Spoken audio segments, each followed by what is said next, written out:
Dadbod History.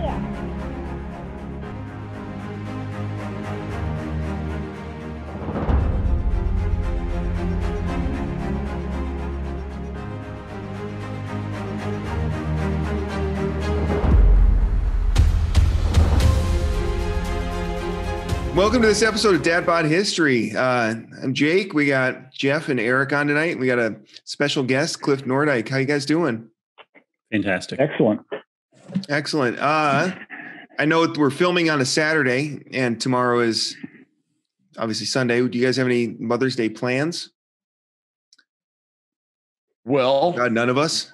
Well, my mother lives in Arizona and I live in Texas. My youngest daughter is in town visiting in Texas, and she's pregnant. So she's due in October. So this is, I think, technically her very first Mother's Day. So we're excited about that. And her boyfriend is here, and his family is actually on their way to the house right now from Mississippi. So we're going to have a good old-fashioned homemade Mother's Day brunch here at the house tomorrow.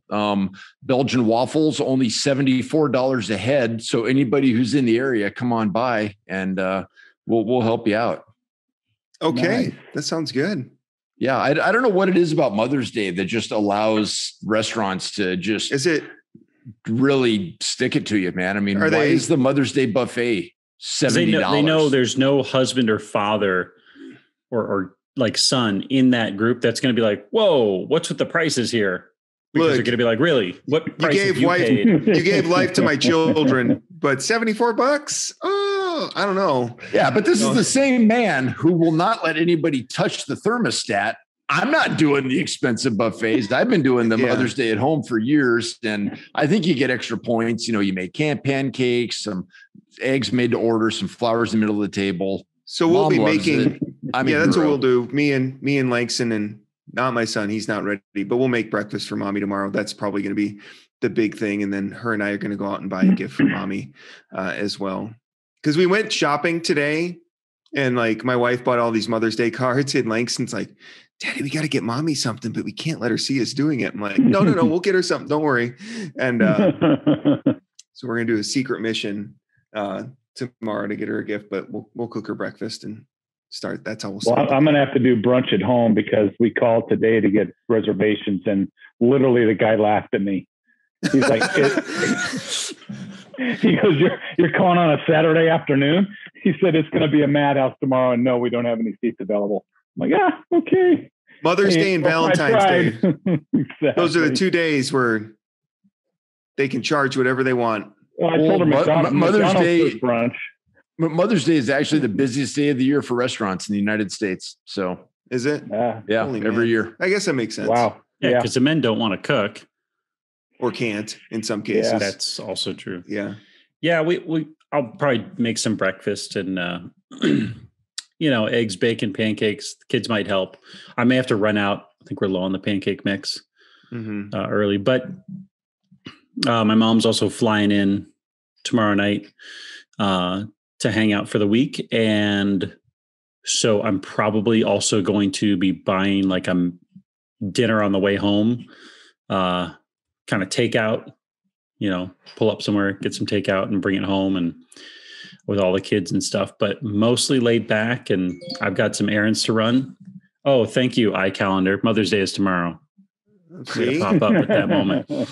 So yeah, I mean, it's pretty laid back. My wife and I, we tend not to get too heavy into the gifts on these kind of holidays for each other. And so I got a question. What do you guys ever have, when you were either a kid or, for your moms or with your wives, did you ever have like a go-to gift? And I'll start when I was, obviously younger, and then I got into high school and college, my go-to gift for Mother's Day for my mom was always Gloria Jean's coffee. And Gloria Jean's is like this coffee bean, supposedly gourmet coffee in like the Midwest chain that they had. And so I'd always go there. I go to get the Gloria Jean's black roast coffee, get it all ground up, put in the fancy bag. And that would be my go-to gift for my mom for Mother's Day. For my wife, a lot of times it's like, I'll buy her roses, but like I'll buy her like a rose bush, and then we'll plant it together on Mother's Day. Cause she doesn't like getting cut roses because they wilt and die. So that'll usually be our go-to gift for her on Mother's Day is to go buy a potted plant or something that we can grow. Do you guys have anything like that, like a go-to gift, or is it unique every year? Or I don't know. When I was a kid, I'd always bring something home, some crap they made out of macaroni at school, or something with tongue depressors, a crappy little Eiffel Tower or whatever. So and mom makes a fuss and hangs it on the fridge and all that, and so. No, I'm more modern. Gift cards. There you go. Yeah. And now that Amazon has them by email, it's like no brainer.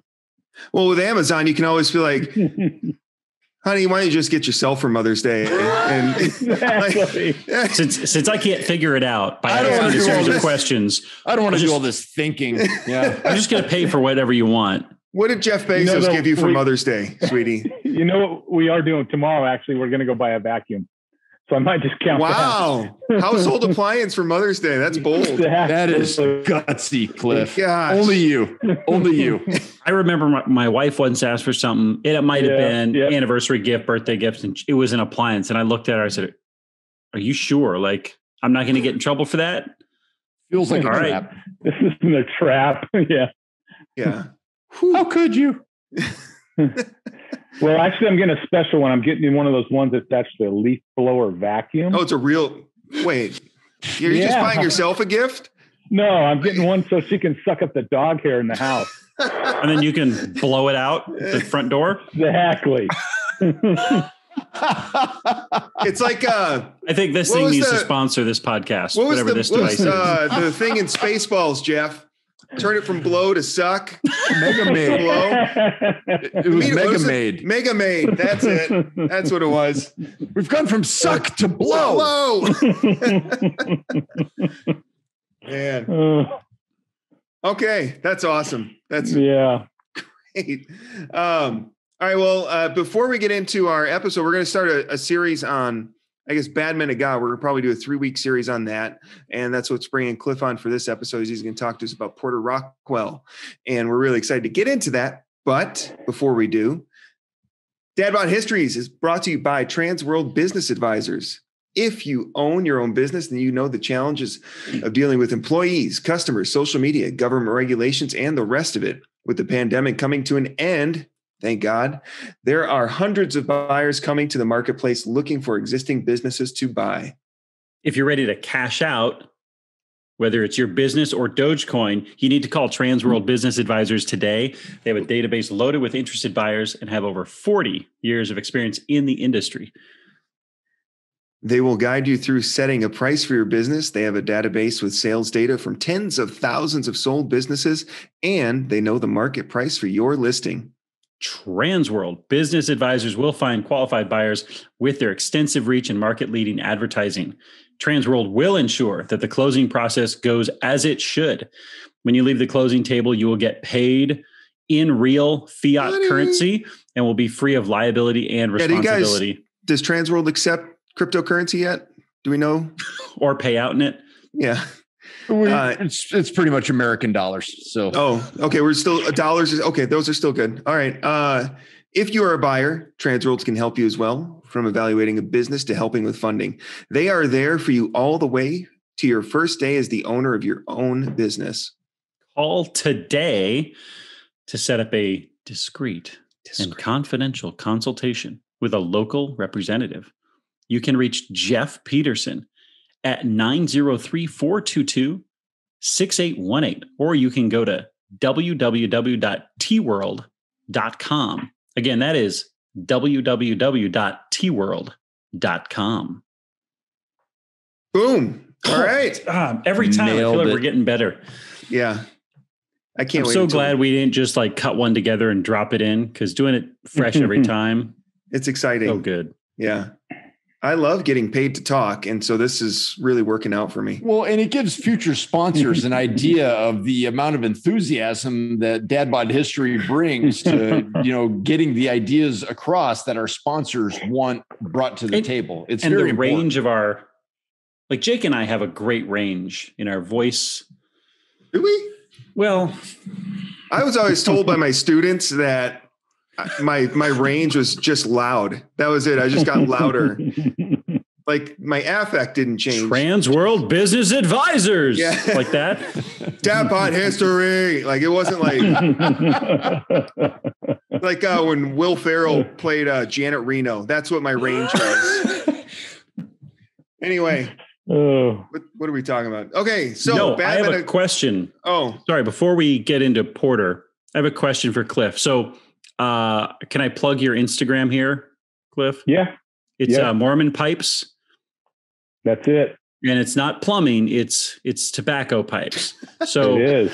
So, Cliff, when we told Eric about having you on as a guest, and I think Jeff's like, "Well, he's got like 5,000 followers on Mormon Pipes," and Eric's like, "What the hell? Does he just do a lot of plumbing? And he's a Mormon?" It's like, no, pipes, like smoking, like. It's like, oh, okay. So Eric, I don't know if you've noticed the wall behind Cliff, but that is a mere fraction of that man's tobacco collection. It is impressive, and is literally known to tobacco enthusiasts around the world. So that's pretty amazing. I don't know how to pick good tobacco. So those are all cans. I enjoy cigars. I have a cheap pipe, and I put some cheap tobacco in it. I don't know that much about that. I'm not saying I'm not open to it. I'm just not there yet. But I have a question regarding pipes. So I came across, and I may have to throw this up. I was teaching World War II this past week. I've been teaching it for a few weeks. Mm-hmm. And we're talking about the Pacific. And I threw this picture up there of Douglas MacArthur. And you might know the picture I'm talking about. And he's got the pipe where the bowl is like the length of a Churchill cigar. Okay, so, but the bowl doesn't go all the way down. It doesn't. Okay, so my question is, how effective is that as a pipe? They still make them today. It's a Missouri Meerschaum, and they were the ones that made them for him. And they make them in a little town in Missouri. I've got a bunch of Missouri Meerschaums right here. I mean, you can see their logo. Okay. But that's a corn cob there. But they have all different styles, and MacArthur that's the style and that's basically what they sell. It's a MacArthur pipe. I mean, it looked like the stem went into the middle of that bowl, but it does, and that's where the bottom of the bowl will hit right here. Okay, that was my question, because I do know something about physics, and I figured that would make for a difficult smoke. It would. All right. I mean, I love it. I don't know pipes, but I know physics. We'll go into just the bottom of the bowl. Yeah. Interesting. I showed that picture to my students. I'm like, I don't know what's happening here, because this looks like a ridiculous pipe he has. Okay. Question answered. All right. So let's get in. So what we're going to do tonight is we're going to talk. Well, Cliff is going to tell us about Porter Rockwell, who is his Wikipedia entry, I think, calls him a bodyguard. I think that's like his official title, but he was more than that. He was a friend of Joseph Smith's, founder of the Mormon Church or Latter-day Saints. And he's kind of the inspiration for a lot of Wild West type movies. I think John Wayne quotes one of his lines in one of his movies, and he does. He's kind of this larger than life figure. And he's almost mythical from what I read about, he was real and he did a lot of stuff, but he didn't write. I don't even know if he could read. And so there's just not a lot of primary sources, from him directly that said, well, here's what I did on this day and this day and this day. But let's get into it, Cliff. Okay. Yeah. And not a lot of people back then were literate anyway. So, and he was very successful business-wise as well, being illiterate, but that's part of the myth of it, because he never kept a diary. So actually what really happened and stuff, a lot of it's made up. If you ask Google, I think she says he killed like up to 150 men in his time. But when they actually start going through and figuring out, I think it's more like between 50 and 100 that he killed, but more than most all the lawmen, Bat Masterson and all those guys put together. So he was definitely convicted in his ways and his beliefs, and had a narrow perspective on anything other than what he believed. So, and he was one to shoot first and ask questions later. Yeah, I gathered that. Where did he, I guess, I mean, I think he was born somewhere in the East Coast or on the east side of the country, but I guess his story didn't really start until he met up with Joseph Smith, right? Like he met Joseph Smith. So he was born in Massachusetts. His family moved to New York, upstate New York, and they moved by the Smiths. So when Porter was young, really young, his families were friends with the Smiths. So he looked at Joseph more like an older brother, a mentor, and whatever. So he became pretty much enamored with Joseph. And when he was 16, he was actually, when they were trying to get the Book of Mormon going and get it printed, he would actually cut wood and pick berries and take them into town and sell them to help raise money for the printing of the Book of Mormon. So he was there from the very, very beginning. And when actually the day the church was organized, him and his family and some others, they were the first members baptized. So some of the high priest Joseph and others were baptized before, but when they actually organized the church, they were Orrin was one of the first ones baptized. And I think he was probably 16 or 17 at the time. Okay. I was just saying, was that in Missouri? No, that's New York. This is all in New York. So and you said Orrin because it's Orrin Porter Rockwell, right? Yep. Just to clarify. Yep, that's his real name, Orrin Porter Rockwell. So, I mean, the church's history, they go from New York to Ohio to Missouri to Illinois. So that's kind of the migration. And people say, well, why didn't they just go west? Well, at that time, the frontier stopped, in Missouri and Illinois. That was it, because everything else was Indian territory. So until later, but yeah. So so Porter, believed in Mormon theology and just embraced it and all that, pretty much like I did. But so he moved with the church. They moved into Ohio. They had some issues there with the church. As they got into Ohio, things changed, and the church had to leave. There was some infighting in the church, and some of the neighbors didn't like it, and so Joseph Smith left with a small group of people from the Mormons to a couple settlements they had in Missouri.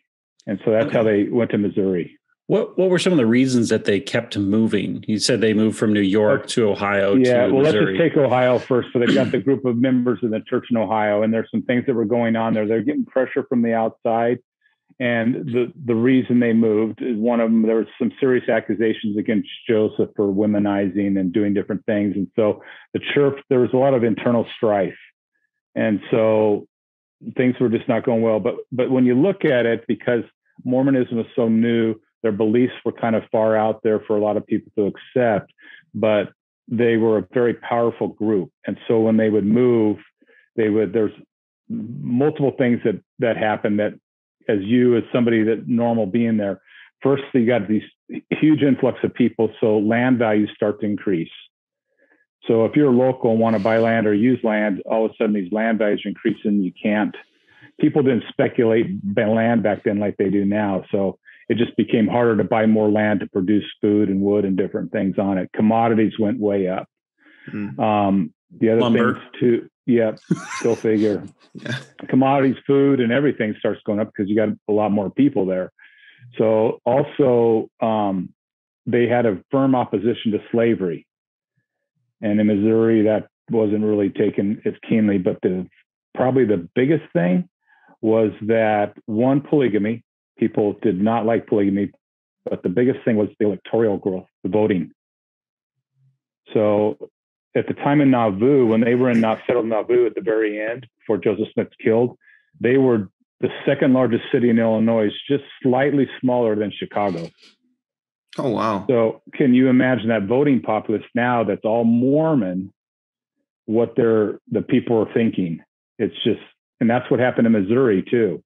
And they're going to vote as a monolith, right? On any issue or particular candidate. Exactly. They're not going to vote each their own conscience. It's going to be kind of a monolithic vote. Correct. So that scared politicians, that scared people, that scared lots of things. So there's a reasoning behind it. You wonder why the extermination order and all that stuff went out. Well, that's why. It was just a fear and a panic that this was going to overrun us and overtake us. Well, and I'm glad you brought up the extermination order, Cliff, because that's what I wanted to ask about next. So in 1838 in Missouri, Governor Lilburn Boggs ordered the extermination order to basically remove the Mormons by any means from the state of Missouri. Correct. And that led to at least the first story I saw about Porter Rockwell and I guess his gunslinging ways. And he was, and what he did there. Can you get into that and what Rockwell was accused of, I guess, with. Yeah, we can get into that, but let's take a look at Porter's psyche at this time, because so he was he'd never gotten in trouble. He was never a fighter. He's never any of that until him and his father, when they got into Jackson County, Missouri, they started a ferry to ferry people across the Big Blue River. And so that's what they happened. So when they were getting harassed by the Missouri mobs and stuff, they came in and they tore down the ferry and they burned everything. And then they came back maybe 6 months later and did it again. Oh. They took Porter's house twice and ransacked it, pulled a thing, beat his wife and Eve and stuff. And so a lot of people were killed. A lot of Mormons were killed. There's the Hans Mill massacre where 17 Mormons, women and children, were all killed unarmed. So this was all going on. And Porter vowed at that time when they were leaving that from then on, he will meet violence with violence. And that's when it turned for him. I mean, when his homes were burned and his wife and all that stuff, he just had to stand by. But from then on, that's when the switch flipped for him. Okay. So that's kind of where you get there. But yeah, so Governor Boggs issued, it was Executive Order 44, I think it is. So, and that's the one you just referenced. But so what happened is they pretty much left Missouri. So they just went north, crossed the line of Missouri into Illinois, and that's where they started there. But they always frequently went back to Missouri for different things, St. Louis and all that kind of stuff. So now Lilburn Boggs was no longer governor, but Porter Rockwell, when Lilburn Boggs was running for office again, it was a rainy night and Lilburn's sitting in his study and he's got one of his grandkids there, and somebody shoots multiple times through his window and shoots him. And so almost kills him, but doesn't quite kill him. So later, everybody found out Porter Rockwell was in town, so he's arrested. So, and then that's an amazing story too, because he spends 10 months in jail and he's pretty much handcuffed the whole time, and they're pretty rough with him. They don't feed him very well. He tries to escape one time, and so they catch him. They handcuff him. Now they handcuff him, his ankle to his right arm, left ankle to right arm, and right ankle to left arm. And that's how he can't stand up fully. So that's how they keep him now. So, and he becomes so emaciated that he can now slip out of his cuffs. So he slips out of his cuffs and he goes down a stovepipe into the floor below, and he tries to escape that way, but that door's locked. And so he shimmies back up, puts his cuffs back on. He does this for like 5 nights in a row, and he's trying to get this door open by any means. And so one night he's so exhausted he's going to sleep a little. Well, he passes out of sleep, and they catch him the next morning sleeping downstairs. So he actually goes to trial, and he's acquitted because there's no evidence that he had done the firing or shot into that. And that was after 8 months. And then they put him back in jail because he had tried to escape for something he didn't do. So he went back to jail for that. And it was finally his mom came down and begged, and they let him go. But they let him go based on the fact that they knew there were some guys out there that were going to kill him when he left. So he's with his mom and his horse and buggy, and they get to this place in the road, and he knows the way that he's supposed to go. So he tells his mom, "You go on, and I am going to walk back to Nauvoo." So he does. And it takes him 2 weeks to walk to get back to Joseph Smith's house. And he comes up on Christmas Eve that night, and he goes into Joseph Smith's house, and some guys are there, and they're gonna throw him out. Some vagrant trying to get into the house during this Christmas party Joseph Smith's happening. And so Joseph Smith says, throw the guy out, but he hears his voice and recognizes it and realizes that it's Porter. And he doesn't look the same. He's long hair. He's got a beard. He's as thin as can be. And he brings him in and he gives him a blessing right then. And basically that's the blessing. That's all the lore's about. He said, you're a modern day Samson, basically. And if you don't cut your hair, no blade or bullet will ever strike you. And so when your religious leader tells you that, now all of a sudden you've got that in your mind that you can't be harmed. That's where a lot of these stories come up with that, he was shot 6 times, but they never passed through his code and all this stuff. So it's pretty amazing. So you got to kind of separate the fact and the fiction and go from there. Yeah, I'm curious, Cliff, are any of the legends true? Like I've always heard it an attribute to Porter Rockwell that he invented the sawed-off shotgun. Is that more hyperbole? It wasn't a shotgun. It was a Colt. And so back then, a lot of people, all the gunslingers and stuff, they would wear their guns for everybody to see. And Porter was just the opposite. He hid all his stuff. But what he did invent was the sling that came out to pull this Colt out of his coat. So that's one of the things that he did invent. And some of the stories are true. Some of them are actually in public records. There was a story of a kid who was a gunslinger that wanted to kill him because of his name and found him and shot him 6 times. Well, it just happened so that the kid was a bad shot. And so Porter took out his gun and shot him at his feet and made him dance, and then grabbed him by the neck and said, if I didn't know your father, I'd kill you, or your grandfather. Well, it turns out that this kid was a grandson of Joseph Smith. So, and nobody knew it at the time, apparently. So, but Porter knew it, and that's how. So the legend just grew from there. And you can read the guy emptied 12 shots and all these different things, and he was carrying double guns, and the bullets went into Porter's coat, and we took his coat off, all the bullets fell off, and none of that's true. So it didn't happen that way. Do you happen to know what the population of the church was at that time? Boy, I don't. Okay. I'd be curious to know how big they were back then. Yeah. My guess would be around 30,000. Okay. That's significant. A lot of people. No, it is. And they're kind of traveling as a group, right? I'm assuming that they're sticking together. There's groups all over. No, there's groups all over. So Nauvoo was the biggest one. And I think the Nauvoo population at the time was about 15,000. So, but the church had already expanded into England and Ireland, and there were little settlements elsewhere as well. Were they into Salt Lake at that time? Were they into the Utah territory yet? No one had crossed the territory. So they had made it over into Europe before they made it into the Utah territory. Yeah. Interesting. Yeah. So mass exodus from Europe coming to the United States, England especially. Well, and I mean, they didn't go to Utah until they were basically forced to, correct? Right? Like, correct. After they were forced out of Missouri and then Illinois, then that's when they made the trek to Utah. Yeah. Was the trek to Utah after Joseph Smith had died? It is. Okay. It is. So go ahead. Oh, go ahead. No, you go ahead, Cliff.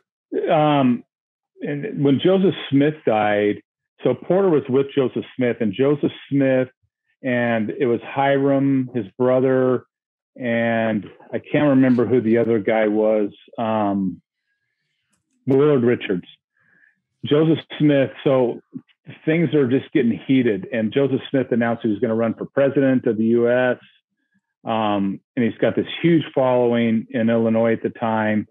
And so the governor of Illinois wants to meet with him and arrest him for treason and all these things. So Joseph decides that it's time to go west.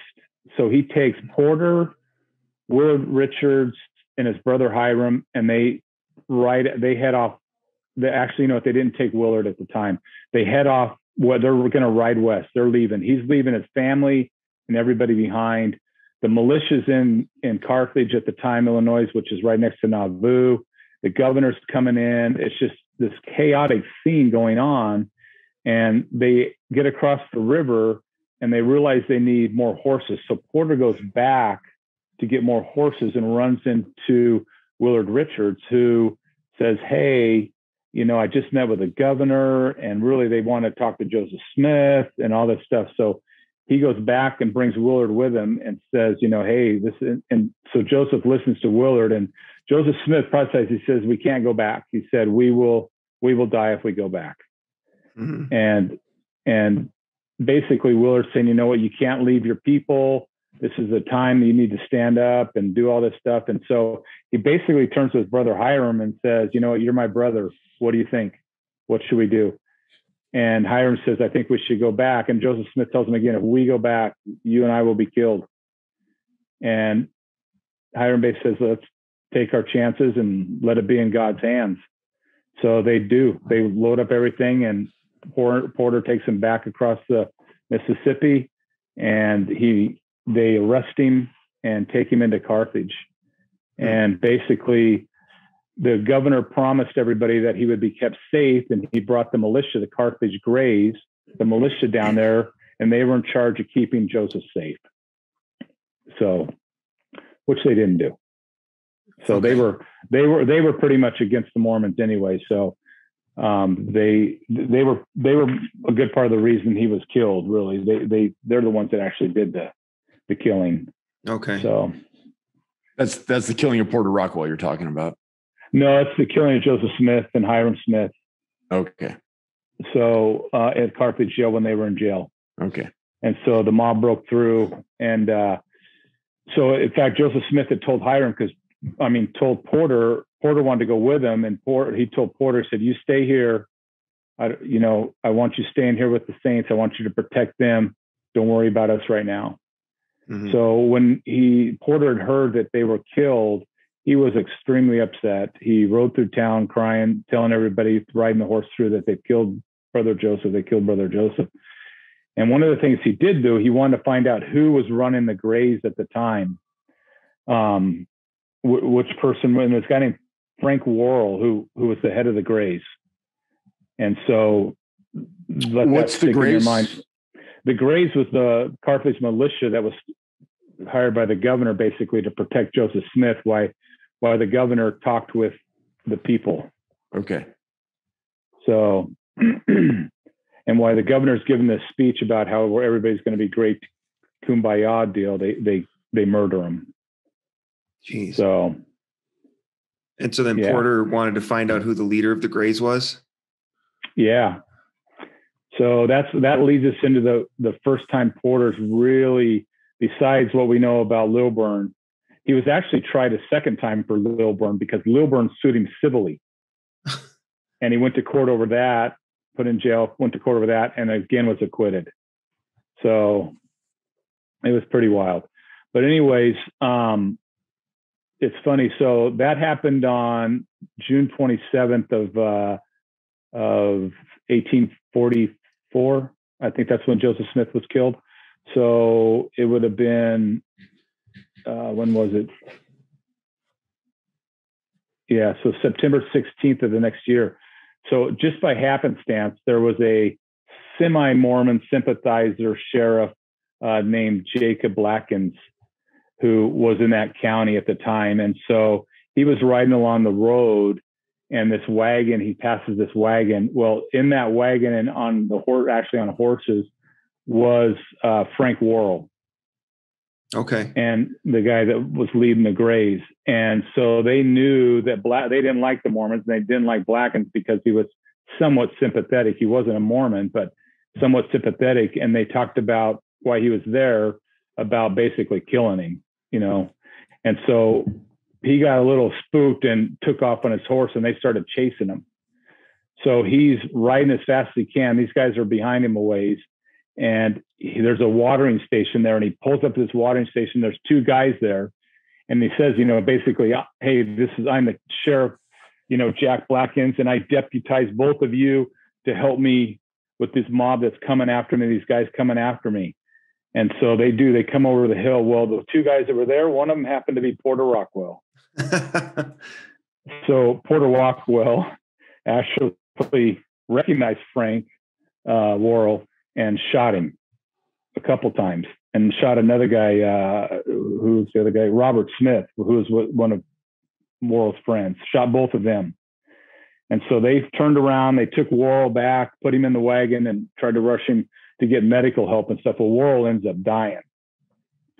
Later that day, Porter Rockwell went and killed 4 more anti-Mormons, because he had been deputized. Oh, I bet he's like, how lucky am I was going to kill these guys anyway, and now it's legal. Like, that's yeah. You know, and it's funny back then too that he still had to go to trial over it. Oh, and, really? Yeah, he went to trial over it, and again, he was acquitted, and it was pretty amazing. So yeah, that's how he got back at Frank Worrell and those guys. This is the days before qualified immunity, I guess. Yeah. And it was also the days before police training, right? You just literally just a guy standing on the road. You're a deputy now. So, okay. Exactly.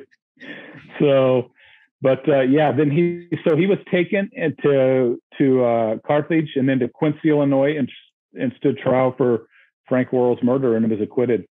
Huh. And the jury said he acted in self-defense. So, and it's the same time now that he's appointed to be Brigham Young's bodyguard. Since he was Joseph Smith, they just made him Brigham Young's bodyguard. Okay. So, and then from then, is that when they shortly thereafter, I guess after that trial, is when they started moving out to Utah? Yeah, basically once Joseph Smith died, they knew there was no protection. It was going to become like Missouri again. So they're like, we got to just go somewhere where we can be on our own. So that was the exodus to Utah. And they never knew they were really going to Utah. They just knew they were going west, and that's just happened to be where they stopped. Okay. And then I in my review of this, I noticed once they settled in, the Salt Lake Valley, Brigham Young made him a marshal. And so then he was a lawman, I guess I would think, for the rest of his time, at least after that. Yeah, he actually was a U.S. Marshal for a while. Okay. And then he was the state marshal. Okay. And then later on he got appointed to be the sheriff for life, basically. So yeah.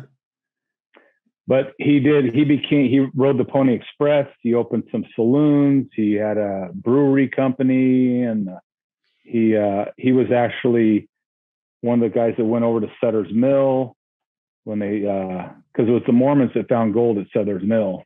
Mm-hmm. So, and he was part of that group that he's helping those guys come back. And so, but that's, he was all over the place. And then when we had the Utah War, basically, whatever you want to call it, some people call it Buchanan's Folly, when he decided, because at the time, Brigham Young was the governor of the Utah Territory. Mm-hmm. He'd been appointed the governor.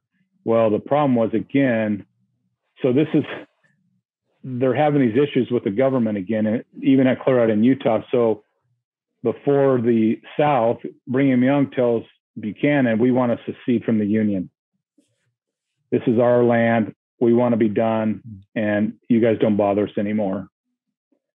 So he was having that conversation with Buchanan. Buchanan didn't take it well.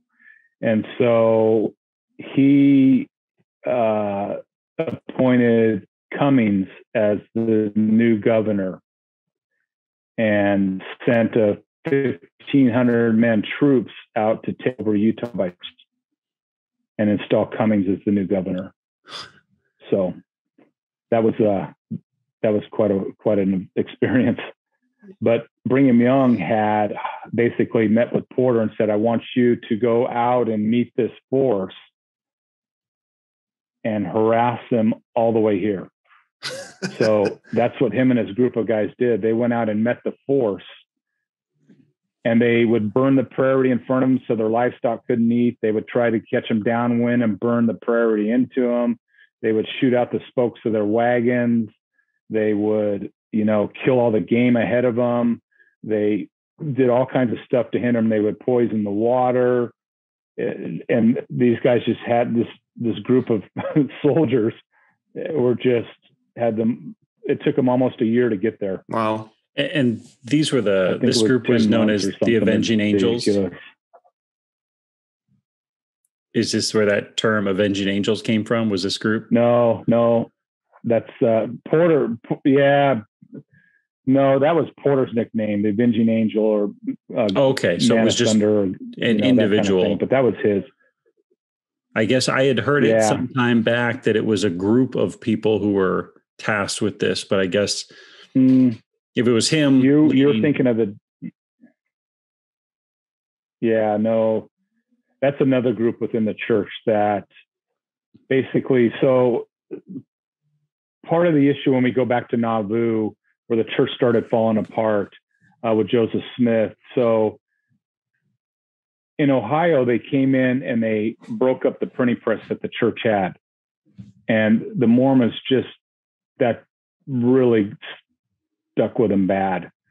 Well, in Nauvoo, now we're a big city, there was not so much anti-Mormon, but more of a, not favorable Mormon, but they had a printing press as well. And so they were publishing stuff about Joseph Smith that was going on with the women in his life and all these different things. Well, Joseph Smith didn't like that. So there's a group of, some people call them the Dantes, some call them the Danites, and they were basically a group of Mormons that were tasked with secrecy to enforce church law, basically through force.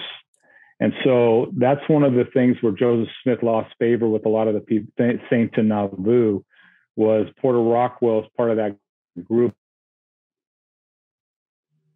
went in and took the printing press and destroyed it. And so the saints had just gone through that in Ohio, and now for Joseph Smith to turn around and do it as well, that didn't sit well with a lot of them.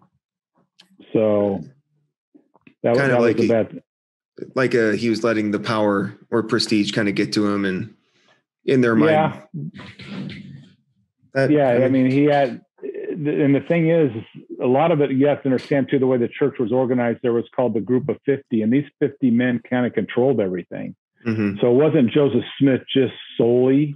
Sure. Because a lot of people think, well, he's the prophet, so whatever he said goes. Well, that wasn't the way. It had to go through the Group of 50, and then they had to approve. So there were times that, there was a couple people, Richards, that brought that allegations against Joseph Smith trying to, basically seduce his wife. And so the Group of 50 had to meet and, go through all this stuff and determine what was going on. So, okay. Yeah. Okay. That clears, that helps. I was noticing as well, like you mentioned earlier, Cliff, is compared to a lot of the lawmen, of the Wild West, like your Wyatt Earps or Bat Mastersons, Porter Rockwell kind of is, as far as what he did. And, we said about how many people he killed. He's like, he was far above all of them. He's like in a league of his own sort of thing. Yeah. And it said, I saw here that he inspired other Americans to go west, like Wild Bill Hickok and Buffalo Bill. Like he was who they were looking up to when they were moving out west and starting their own exploits. They're like, well, I want to be like Porter Rockwell. Yeah. And I think that's really interesting, is he's kind of like, to me, he's the biggest lawman I've never heard of. And, until we decided we were going to start discussing this. And I think that's really interesting, is, we all heard Wyatt Earp. We all know who he is, but I've never heard of Porter Rockwell before. And so this is all really fascinating to me. Well, the big expansion west, people don't kind of realize sometimes, is that the Mormons were already there. Yeah. So that lore, because they had to fight the Indians and they were working, the Paiutes and all this stuff. And so Porter was actually an Indian fighter, negotiator, and, how it goes with the Indians, you're fighting one time and you're negotiating the next time. So that was kind of how it would. The one thing he did get in trouble for was the Aiken party, when he killed the Aikens. So the Aikens were actually, there's 6 in the group, 4 of them were the Aikens brothers, and they were in California, and they're looking to make a buck because gold's not doing too well anymore. And so they know that this army's coming to occupy Utah. So they want to open up this bar and brothel and, house. and to satisfy all the soldiers and do all that. So what they're doing, though, they've been in Utah for quite a while now. So they're going to go meet the army and get all this arranged before they get there. Mm-hmm. Well, they kind of know about all the Mormons and their defenses and all this stuff. So Porter looks at this group that's going to meet the army as basically spies and traitors, going to give away basically their secrets and what they're doing. So Porter and his group intercept them, and they basically arrest the 4 Aiken brothers, kick the other 2 guys out. Well, 2 of the Aiken brothers show up in town bloody and battered, and basically said Porter Rockwell shot their 2 brothers in cold blood, point blank, and they escaped. And so they told this story, and so people knew about it, and they were going to transport the other 2 Aiken brothers to Salt Lake, and somehow along the way they were killed as well. So, and actually Porter wasn't for 20 years this investigation went on. In fact, he was indicted finally to be by a grand jury at a federal level to be tried for the murder of the Aiken brothers. So, and he was awaiting trial when he died. Oh, okay. So that was, like you said, that was the one time where, I don't know if you could say it was justified, his killings weren't justified, but it seems like the one time where he probably took things too far. Yeah. So part of the negotiation, so what happens with the Mormon and Buchanan's Follies, basically by the time this ragtag group of soldiers gets to the Utah Valley, the Mormon militia's pretty much got the valley sealed off and they can't get in. Mm-hmm. And so there's just kind of a stalemate, and they cut off their provisions, and these guys are going to die. So Governor Cummings comes in and meets with Brigham Young, and they basically allow Governor Cummings to become governor, and they, in return, are going to make Utah a state. As all these negotiations going on, and all these guys just end up having to go back home. But during that time, there was a lot of other murders and stuff going on and things that happened. And so basically everything was forgiven except for the Mountain Meadows Massacre and Porter Rockwell shooting of the Aiken brothers. Everybody else was pretty much exonerated, but it was Porter Rockwell and the guys in his group for the Aiken brothers. So, and then the Mountain Meadows Massacre, they wouldn't let that go either, because that was a bad one. So, was Porter Rockwell involved in that as well? He wasn't. That was John D. Lee who was running that one. So, but him and John D. Lee were friends, buddies. They were buds. Yeah. But the Mormons, they Brigham Young knew about it. It's, they know that now, but at the time they denied it. So.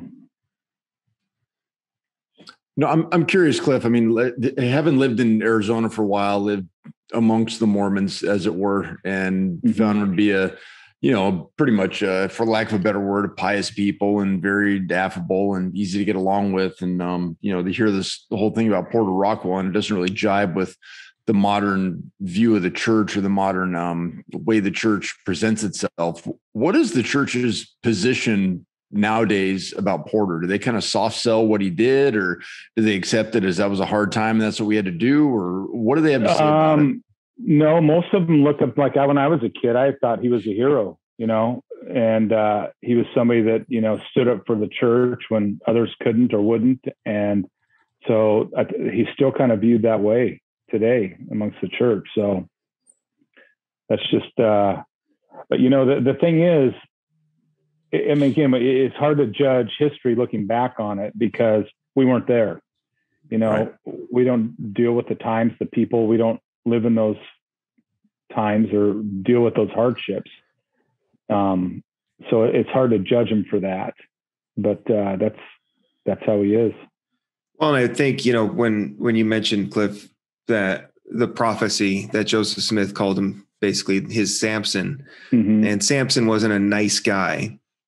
But, under the, as Samson was as a judge, killing the Philistines and such, I'm guessing Joseph Smith definitely, and Mormons generally would say, well, yeah, he was kind of the same kind of guy. He was, doing bad things, but he was doing them at the behest of what he believed God wanted him to do. Well, God and the prophet, and you got to understand too that what the Mormon Church had gone through, and all the, the tar and feathering, the murders and lynchings and burnings, and all of that. To them, they are the Mormons, and everybody else, the Gentiles, are against them.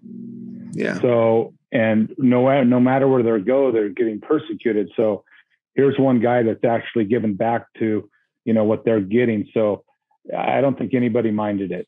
Well, and it's probably it's pretty tough to argue with that narrative too. I mean, that was the reality being those people. They were driven across the country, and I mean, they were despised by their own country. I'm sure everywhere they showed up, it was a big problem, and they constantly had their back against the wall. Yeah. So, but I mean, he was cold and calculating, but he was kind-hearted as well at times. I mean, he killed I think Brigham Young's grandson or something. So he just Chauncey, was it Chauncey or who was the guy? Chauncey? He was the name alone bothers Eric. Chauncey? Yeah. Sounds like he needed to be shot. Yeah. It's funny. I'm looking at the photo of him, and he's got these intense eyes. Like, he looks like a man that's seen some stuff. He reminds me of Grigory Rasputin with those eyes. I was going to say that. Yeah, he's got that Rasputin kind of vibe. But then, but then there's a story here where he donated his hair to a bald widow who had typhoid. Like what a dichotomy. But wait, so he cut his hair? He wasn't supposed to. The one time he cut his hair. It's the one time he did, and it was actually Joseph Smith's brother's widow. She was a widow. She got typhoid fever, and he went to see her, and she was completely bald. That bothered her, and so he cut his hair and made a wig for her. She got the Samson wig. Yeah. So that's the kind of guy, he was. He just So I think it was Brigham Young's grandson. His name was Lot Huntington. So Lot stole a horse, and Lot was kind of in trouble all the time. He had killed, there was another guy, Hitchcock, who was kind of like Porter. And Lot had actually shot Hitchcock and in the hip, and he had a limp for the rest of his life for it. So he had been in a run-in with the laws a few times, but he stole a horse. They came and told Porter. So Porter got a couple of guys, and they went after him. Well, this guy throws in with a couple other Moroni Clausen and John Smith. And so it's the three of them, and they're at a Pony Express station. By the time Porter catches up to him, he tracks him and finds him. And they basically camp out all night. And when the guy that owns the Pony Express came out to get water that morning, Porter told him, send Lot out, send him out, and he's going to be under arrest. And so Lot Huntington comes out, and the story is that Lot Huntington came out, jumped on the horse, and started blazing his pistols, and Porter shot him off the horse. Well, the real story is that Lot basically hid himself between the horse and the stable till he could get a saddle, and got the saddle on it. Well, while he's putting the saddle on it, the horse spooked and jumped out of the way, and Porter shot him, and he actually shot him with a shotgun. So, and I think he had 9 pellets or something in him, and buckshot, but one of them went through his heart and killed him. So, and then the other 2 outlaws that he was with, Moroni Clausen and John Smith, he took them into town, and as he's riding out of town, he said he heard a bunch of shots. He ran back to town, and they had tried to escape, and the 2 deputies had killed him. So it just seems like wherever he went, people were getting killed. But I mean, he didn't kill everybody. He took it was Henry Heath, who was a notorious murderer at the time. He arrested him, and like 2 weeks later, he watched him get hung, I guess. So he was just, he was the lawman doing his duty, and it didn't matter if you were against the church. That made it that much worse. Yeah, so, and but like you said, he's got this soft side. Yeah, well, and when you said earlier in the podcast, like he wasn't always this way. It wasn't until he was, I don't know if you call it driven to madness by all the attacks on him and his family and his father's business, and then obviously Joseph Smith, that made him switch or flip that switch. But then you see these moments of tenderness where he gives his hair to his the widow, and like you can see what's like it's not like he always was looking to kill people, but when killing needed to be done, he was going to do it, sort of thing. And I think that's and that's where that line, John Wayne, I never killed a man that didn't deserve it. That line that John Wayne took from him for one of his movies. So it's very interesting. That was actually the vice president was giving a speech, and he basically called Porter. Porter was in the audience, and he basically called Porter a killer, and Porter responded, "I never killed a man that didn't need to be killed." Yeah. And so, John Wayne took that quote for one of his heck movies. of a quote. Yeah. Well, and this guy, he's a larger than life figure. I mean, it's like you mentioned earlier, Jake. I mean, you really don't hear much of this guy. I mean, I didn't know about him until, I don't know, sitting around a campfire with Cliff one night, and he's telling me this story. And it's just odd that this guy doesn't show up in pop culture or anywhere more often. I mean, everybody knows Billy the Kid. Everybody knows Wild Bill Hickok. You can go on forever, all these names. Very few people know about Porter Rockwell. And it's surprising that his story hasn't been told somewhere, or at least nowhere that I'm aware of. I mean, Jake, have you seen anything about him showing up much in pop culture? Or? I mean, I see a couple older movies with, like a 1940 movie, a 1990 movie, but largely, there's no Tombstone, right? There's no there's no Netflix series. Yeah. So yet. In education, we call that a growth mindset. There's no series yet, but we have the full potential of making it into one. So are we going over this at our next production meeting, Eric? Yeah. Yeah, we can produce this if we just need I would like an executive producer credit on this, please. Thank you. We can get one. Easy. Great. So there was a quote, and I don't know what I did, but one of the writers had actually met him and wrote a quote about him,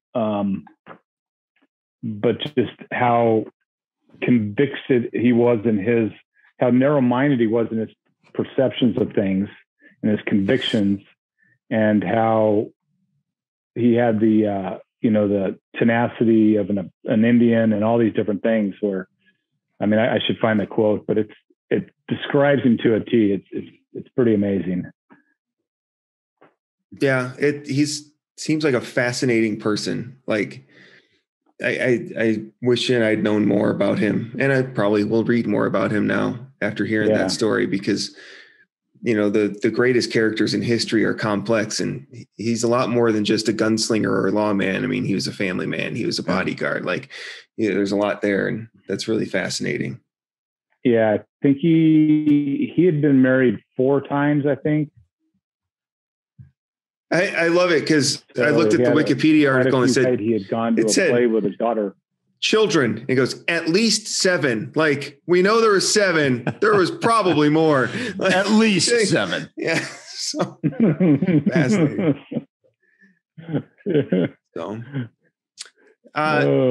well, before we wrap up, I don't know if I have any other questions, Cliff or Eric, if you have anything, or Jeff, that you want to ask Cliff, or anything. No, I had a few questions written down, but you covered them. It was awesome. This went on longer and was deeper and was way more informative than I thought. It was really interesting. Appreciate having you on, Cliff. You bet. I'll give you one more tidbit of information about these. So when he died, he was the longest living member of the church. Oh, wow. That guy? Yep. He had been a member of the church longer than anybody else. The prophecy was true. The prophecy was true. That's right. But it's like, I don't know. You just don't expect somebody who lived like this to end up being the longest living member. But Yeah, he was baptized when he was 16. So, but the church, the Deseret News published on his death, they said that he was honorable in all his dealings, true to his friends and his word, firm in faith, feared only by cattle thieves, mobcrats, and their supporters. There you go. That was what the church had to say about his death. Model American. Old West American. Yeah. I mean, he really was. He fits the Old West model to a T. He did. In a lot of different ways. He did. I would have loved to have met the guy. He was doing it before it was cool. That's the difference. He was the first one. He didn't know he was doing it. He was just doing it. Cool. All right. Yeah. Well, thank you, Cliff. I appreciate you joining us tonight and telling us this awesome story. As for everyone else, thank you all for joining us to this episode of Dad Bod History. Make sure you like, subscribe, follow. Again, one more time, Eric, Cliff, what's your Instagram? Mormon Pipes. Mormon Pipes. So if you want to see more about Cliff and his pipe making, it's really awesome. Check him out at Mormon Pipes on Instagram. For Dad Bod History, I'm Jake. Have a great night. See you, everybody.